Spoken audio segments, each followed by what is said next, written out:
Comic Book Savant Extra, Episode 10.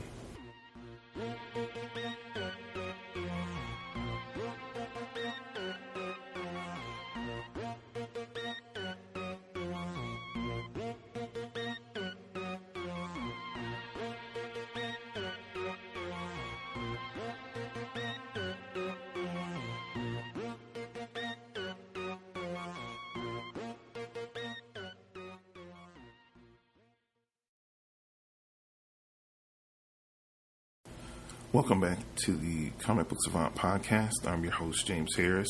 This is one of the extra episodes. I tend to do these as an offshoot of the normal podcast that you get when it's things that are off the kind of beaten path, or if I talk about some things that's a little bit more personal. I've been doing them for the past few months. You guys have been responding to them awesomely. So since you have, I've been doing more and more of them. So again, you still have your regularly scheduled episodes. These are just bonus episodes that kind of fit in around other things that I normally have scheduled for the main podcast. This episode, I'm going to be talking about Luke Cage Season 2 on this one of the Marvel Netflix series. You have the core series of Daredevil, Jessica Jones, Luke Cage, and Iron Fist. Then they came together and they did the mini-series, which was Defenders, and then they've also expanded out, and they also had the Punisher series as well. So far in this Marvel Netflix universe, we've had Daredevil Season 1, Jessica Jones Season 1. If I remember correctly, then we had Daredevil Season 2, then we had Luke Cage. Maybe I'm saying them in the wrong order from release. I'm trying to remember. I want to say maybe they had Season 1 of everything first. But anyway, you get the gist of what I'm saying. They've had 2 seasons of pretty much every show now, except for Iron Fist, which has already been recorded, and I think it comes out towards the end of the summer of the core shows. I heard Kristen Ritter do an interview a few months back when Jessica Jones Season 2 came out, and she pretty much said, as far as she knows to this date, they're not going to do another Defenders. It wasn't received as well as they wanted it to. It was supposed to be kind of like their big event for the Marvel Netflix shows. We were supposed to have these 4 shows that culminated with the Defenders. It was decent. It wasn't mind-blowing, so I guess they kind of scrapped the plans of like doing a follow-up season to that after like all the season 2s were finished, which I can kind of live with. I kind of like the individual shows and the flavor each one individually brings, to the forefront. The combination of them was just like mediocre at best, I would say. So I kind of rather prefer having just their individual, seasons, and they get better over time. Luke Cage had the weird thing about Luke Cage Season 1, I want to talk about that some before I jump into Season 2, is that most people that watched the show loved the first 6 episodes. We all know that the Marvel Netflix shows follows a 13-episode format. Around episode 6 or 7, it's kind of funny because they were kind of earmarking greatness of a really good actor. Mahershala Ali played Cottonmouth in the first season, the first half of the season, and I do apologize if you haven't watched Luke Cage Season 1. Please, you might want to click away now if you don't want to be spoiled, because we're talking about Season 2 and it's going to be spoilers in that as well. So he dies in the middle of the season, and the show does taper off the second half because he was so charismatic and outstanding in the role, and then he went on and he won the Oscar for Moonlight, and he really has blown up. He's a phenomenal actor. He always has been. I've seen him in a lot of stuff before this point in bit roles, but this role as Cottonmouth really shot him into another level. And then right after that, Moonlight came out, and he's just been rolling ever since then. And, it tapered off considerably, and it kind of got a little goofy. They didn't have the best game plan out, it felt like, for where the series went, far as the tone shifted dramatically, and it wasn't a slog to get through, but it tapered off and it got a little cartoony at parts after he exited the show. So it for me, I've thoroughly enjoyed the show. It put me back in the mindset. I'm a kid of, I was born in the 70s, but I grew up, in the 80s. I'm an 80s kid, and even in the early 90s, like it was. The first season was very groundbreaking at the time because it was the first show of its kind when it came out a few years ago. This was before Black Lightning. This was before Black Panther. So I could personally deal with some of the issues other people had that made them dislike the show or not like it as much.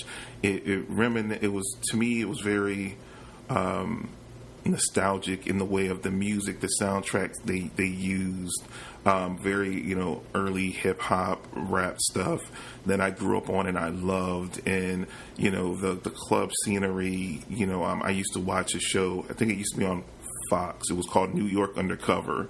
Malik Yoba, and I cannot remember his partner. He's a Latino guy. He used to be like on Fame or something. But, they would have a scene, they would go to this bar, and he always had the musical performances and was so nostalgic of that. And even like the old comedy shows, like Showtime at the Apollo and Mad TV and things like that were very prominent in the 90s and like early 2000s, like of that hip hop culture when it was really becoming mainstream. It really was reminiscent of that, and it made me latch on and gave me a personal attachment because it was a part of my childhood and early adulthood. So I identified with it. So the nostalgia factor kind of overrode for me kind of the kind of missteps that they had. So they really set out to correct a lot of that in the second season, and I really feel like they did. First thing I want to talk about is this cast. We have Mike Coulter back as Luke Cage. We have Simone Messick back as Misty Knight. We have Frank Whaley. He's back in some flashback scenes as Detective Scarf, which was awesome. We have Theo Rossi back as Shades Alvarez, Alfre Woodard as Mariah Stokes or Black Mariah. We have Rosario Dawson reprising her role as Claire Temple. We have John, I hope I pronounced his name correctly, Ron Cepas as Cepas Jones as Bobby Fish. We have Mustafa Sakir as John Bushmaster MacGyver. We have Thomas Q. Jones as Comanche, Gabriel Dennis as Tilda, Reggie Cathy as James Lucas, Luke Cage's father, and we have Jessica Henwick as Colleen Wing. And I want to say this. I want to say rest in peace to Reggie Cathy. He's a great character actor. I know him from stuff like The Wire and just different shows over my lifetime that I saw him in.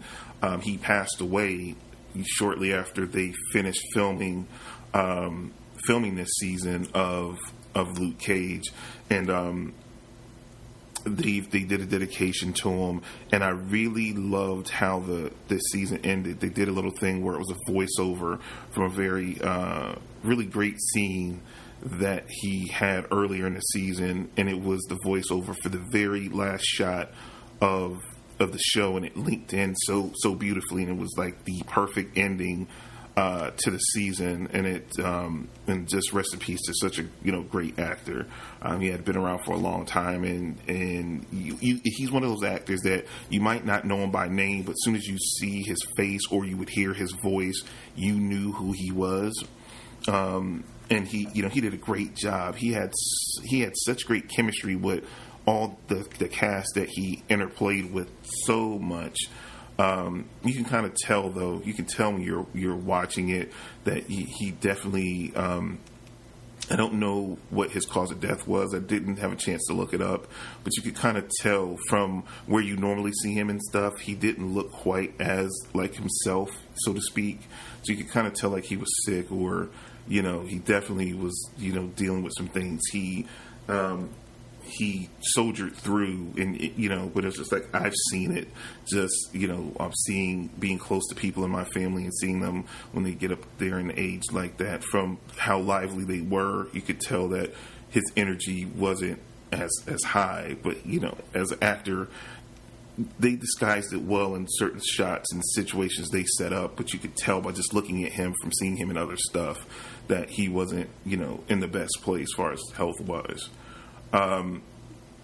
This season, I like the fact too, because it kind of felt like, especially in the first seasons of all the Netflix shows, maybe for the exception of maybe Daredevil season 1 and the more recent stuff, because Punisher was definitely went on its own beaten path, went on a narrative, and it was phenomenal. That they were kind of formulaic, how they laid out their story and they progressed to their story, how they exposed you to the villain, how you got to know the background of the villain a little bit, and all that kind of stuff. And I really like that after they got that template kind of down and established, that all the shows that I've seen so far, we've seen season 2, 4, they changed up the narrative considerably, and they acknowledged the mistakes they made within the first seasons, the things that they got feedback on from fans and so forth, and they really took it to heart in all the shows, and they switched up the narrative so it's not as formulaic. And through this podcast and the YouTube channel, I cover a lot of television, superhero television, and that's one of the things I always kind of harken back to, of repetitiveness and it being formulaic, that they've kind of established a template and follow it season to season. You see it a lot with certain CW shows that I talk about, like they will reuse certain tropes over and over and over again, and it starts alienating you as a viewer if you're a longtime viewer of that particular show, because you can see things coming. So I like the way they really flipped this whole season, and where it began to where it ended wasn't where I thought this show was going to go, and I appreciate that, because it did after a while. The first season got kind of predictable because I knew kind of the format that was used with the other shows, and you could kind of see the tempo and how the story was being told with the number of episodes. You could tell how certain things were going to go. Here is totally different. And this is the reason why I went over the cast. Every cast member was fully given so much stuff to grow them out, to they used the 13 episodes to its fullest. I feel like in certain seasons, they have an episode or two where you can kind of be like, okay, this is filler. It didn't feel like that at all. Like, they set this world up so well in the first season. You didn't know where certain things were going to go, and certain actors, they didn't have much there. Like, especially one person I want to talk about is Shades, Theo Rossi's character. I felt like in the first season we didn't get to know him that well. We got to know him so well in this season. He gave him so much backstory, so it wasn't oversaturated with Luke Cage. All these other ancillary characters and supporting characters were fleshed out so well, and it so much of this season calls back to different events and different things that were brought up in the season before. I kind of feel like now I want to go back and watch season 1 again, and then turn right back around and watch season 2 again. And I kind of, when I got finished with season 1 initially, I've never gone back and watched it. I was like, okay, I got it, I watched it, but now there's certain little things that were brought up, callbacks, and I'm like, dang, I can't really remember it. Now it makes me intrigued to want to go back and watch season 1, because I feel like because of season 2, it enhances and enriches what season 1 was, from what it initially was to what it is now, just from how the story ties in so deeply. It's a true continuation, and they truly grow all the characters. Another thing that I think that Luke Cage season 2 did extremely well is their use of cameos. There weren't a ton of cameos in there. Of course, we had Colleen Wing. She was in one episode. We had Foggy in another episode, and then we had Iron Fist. I can't remember his name. He was in another episode. So they had 3 cameos essentially, and they were, I think, you could have. you could have done without the Foggy one, but it didn't bother me, and I like how they used Foggy in this. I didn't like how in certain other shows he was used less. Like, he was in a full episode of this, but then, like, in Jessica Jones season 2, he works for Hogarth's law firm, but we only saw him briefly, like, in one or two things, and that law firm ties so deeply into Jessica Jones that it was weird that we only saw him pop up like once or twice, like literally for a second. So I like the fact that he was like in a full episode, and I like how he connected nicely with Mike Coulter. But this, and this is the thing about Mike Coulter, and for me, he's a very likable and personable actor. He has great chemistry with like anyone he's on screen with.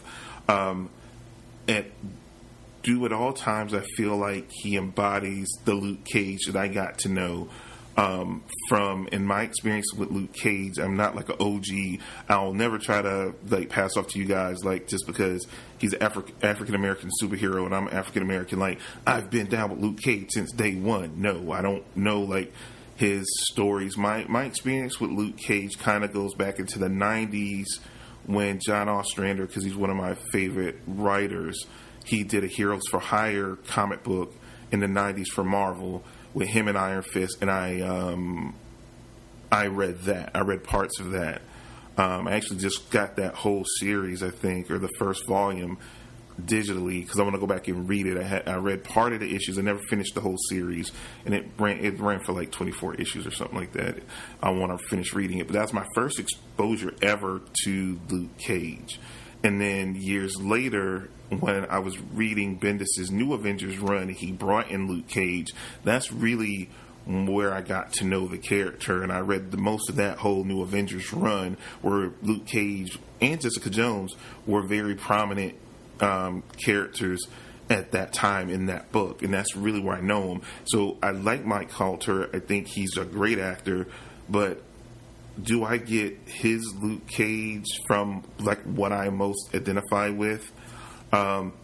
Not all the time, and sometimes it's a personal issue for me, but I understand that it is a whole history of Luke Cage that I'm not familiar with. So it just like with Jessica Jones, and I've talked about this with Jessica Jones as well, that I never read Alias. So I did not know Jessica before she got through that period of her life. I knew her when she was in a totally different place. So I had issues I had few issues with Christian Ritter playing Jessica Jones in the first season that I talked about in that review. But she has after seeing that whole first season and seeing the second season, she owns that role, and I couldn't think of anyone else that could play that character the way she could. Like, she's embedded in my head as Jessica Jones now. I'm not still, after 2 seasons of Luke Cage, I don't necessarily think I'm there with Mike Coulter yet, but I feel like, but I can't think of anyone else either that I feel like could play the role better than him. I just think as far as the character's development is not where the Luke Cage where I know him yet, but I feel like he has the chops to get him there. It's just the story has to progress, and it's from a history of Luke Cage I'm not as familiar with. So I accept that going in, that it's a personal gripe for me more so than it is an actual problem with the actor or the story that's being told. Alfre Woodard is outstanding as Mariah Stokes. I felt her character, it kind of felt like where they progressed the story, and this is where I say like the pacing of everything, that it was really rushed and it wasn't developed well, and it just was off-putting the first season. They really dig down deep in Mariah's psyche and to see how Black Mariah exists in this upstanding councilwoman that we kind of saw doing shady dealings off to the side in the first season.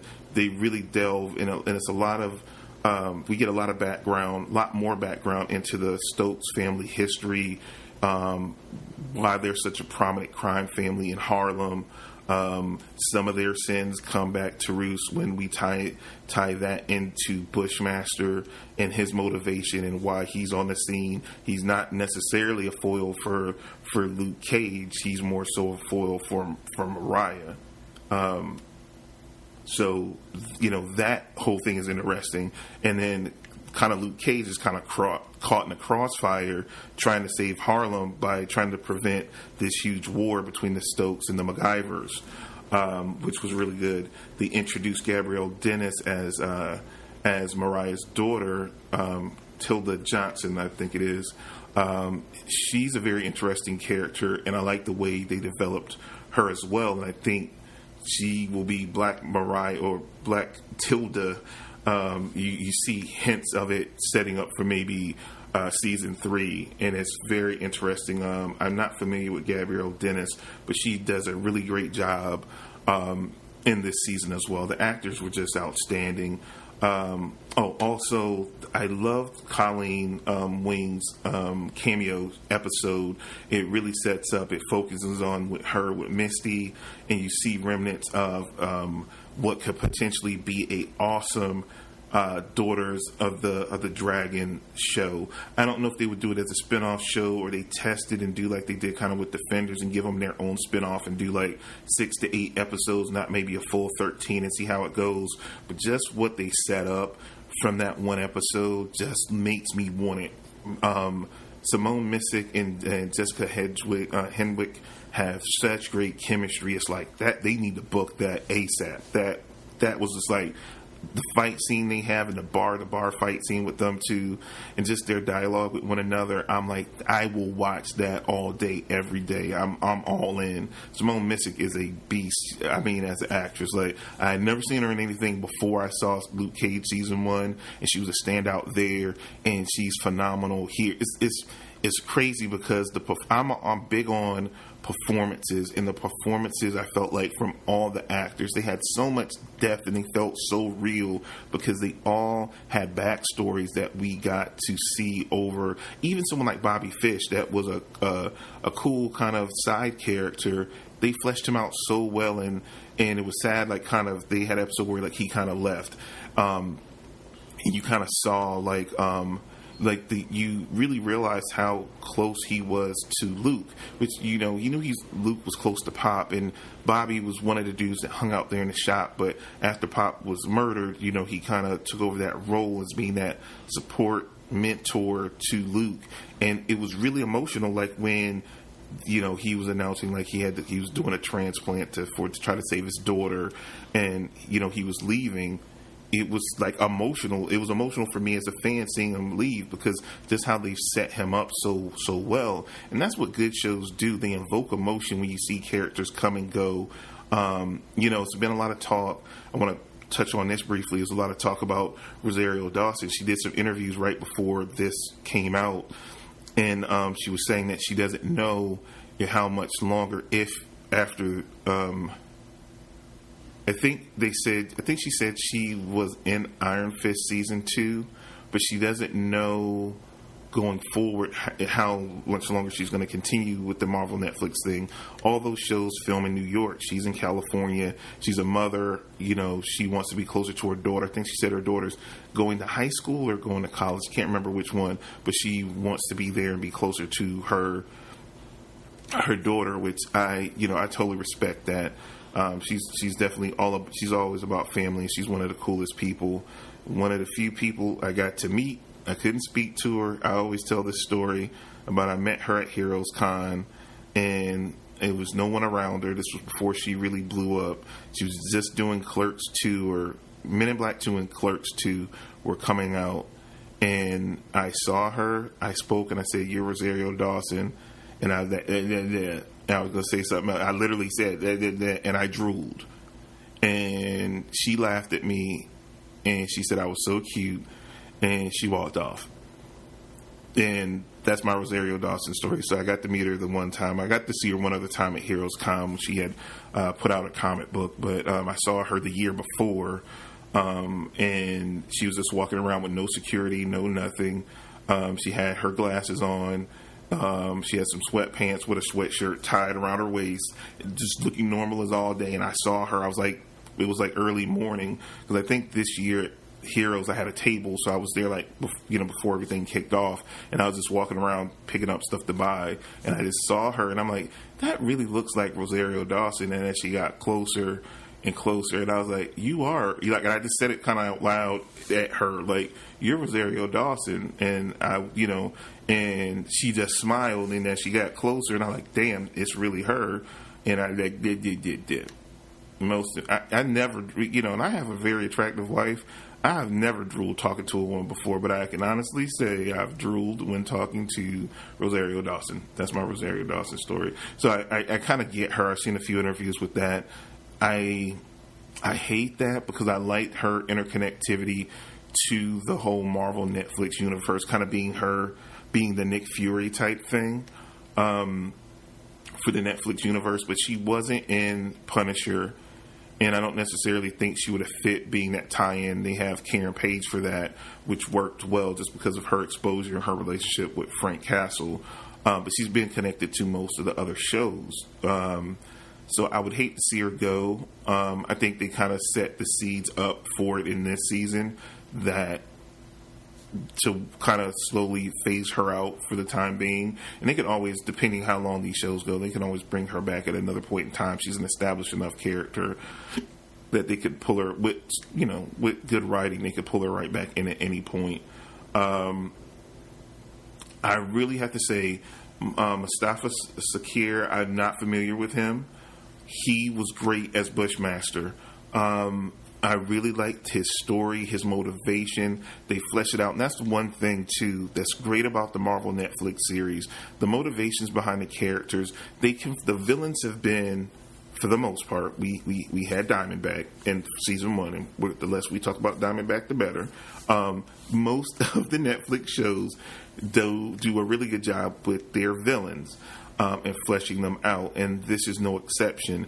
They learned, instead of not doing it like the half season half, that his narrative is stretched out between most of the season, about 10, 9 or 10 episodes. So he, out of the 13, he's a major player, and he pops up repeatedly, not as an annoyance, but they did a great job of pacing out his whole storyline, and which I liked. And though he was a villain, I understood where he was coming from. I think he was Killmonger light is the best way I can describe Bushmaster.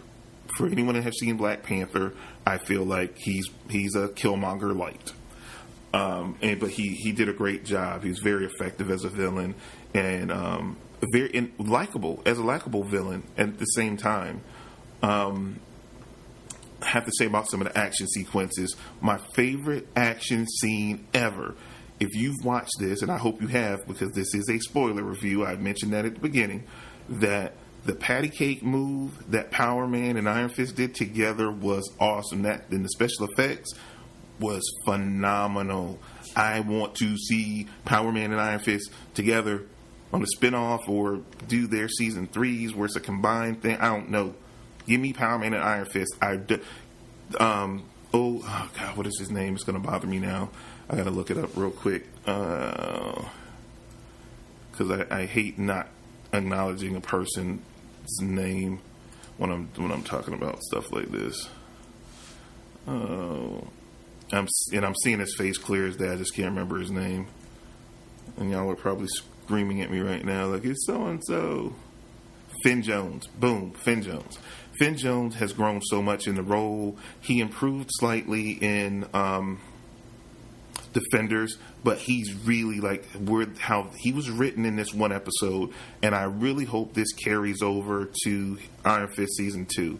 I didn't hate it as much as other people did, but it definitely had problems, and I think the saving grace of that whole show was Jessica Henwick when it came down to it. She was the saving grace for me of Iron Fist season 1, but where he's at as a character in this, and his interaction, and just him as an actor, he just seems so much more comfortable in the role.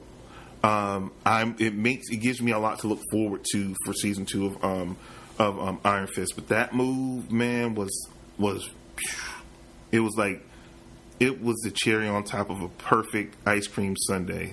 I swear that patty cake move was. I was like, I jumped out of my seat, man, here in my office when I saw that. I got so hyped.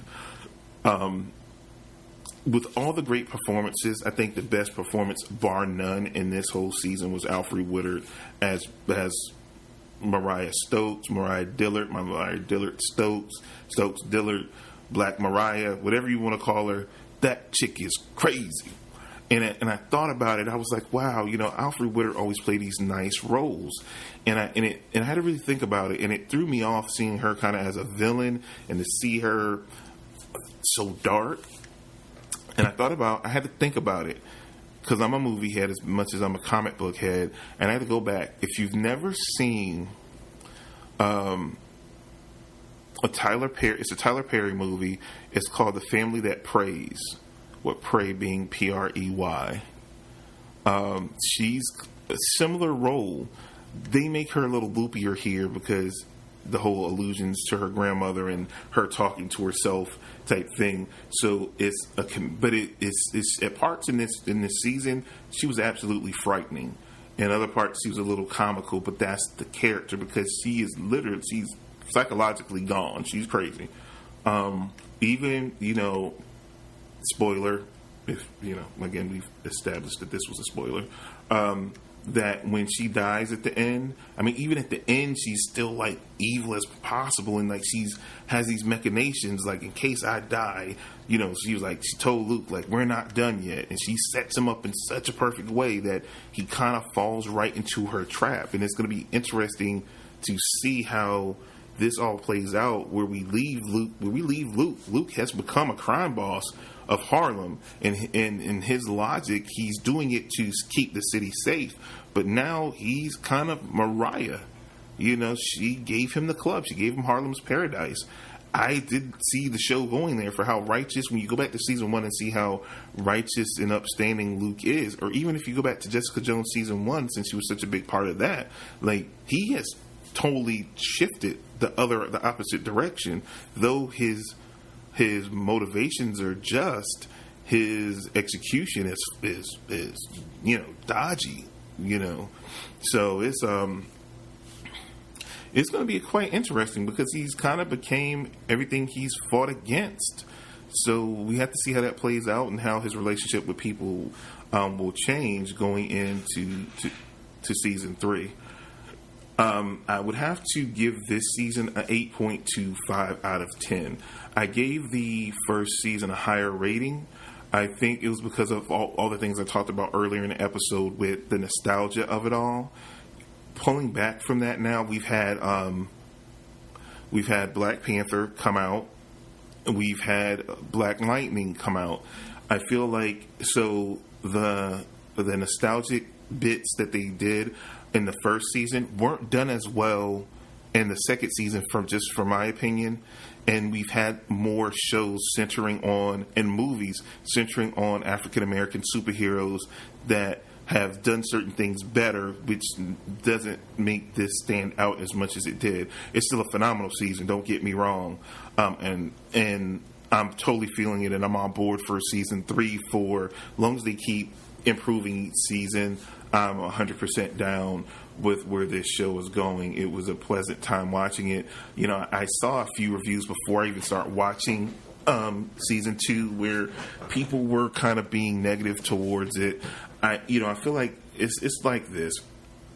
It's very authentic from where it's coming from and the subject matter that it's tackling. I could very much relate to it as African American man in America today.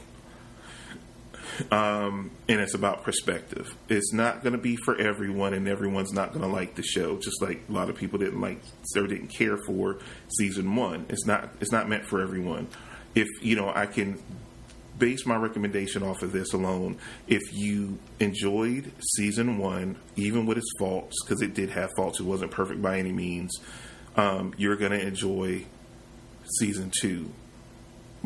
just as much, if not more, I believe, if you liked season 1. If you didn't like season 1, there's no reason for you to watch season 2, because if you didn't like what you saw the first season, it's more of the same, just developed more deeply. So then it's not going to be for you. So I'll leave my recommendation there, but I gave it 8.25 out of 10, which is required viewing for me if you know my TV's rating scale, which I feel like is, it's required viewing if you're a fan of said source material. But that's where I'm just going to leave it, guys. This is another episode of Comic Book Savant Extra. Don't forget to go to the website, comicbooksavant.com. Follow me on social media, on Twitter, Instagram at Comic Book Savant, the Facebook page, facebook.com/Comic Book Savant.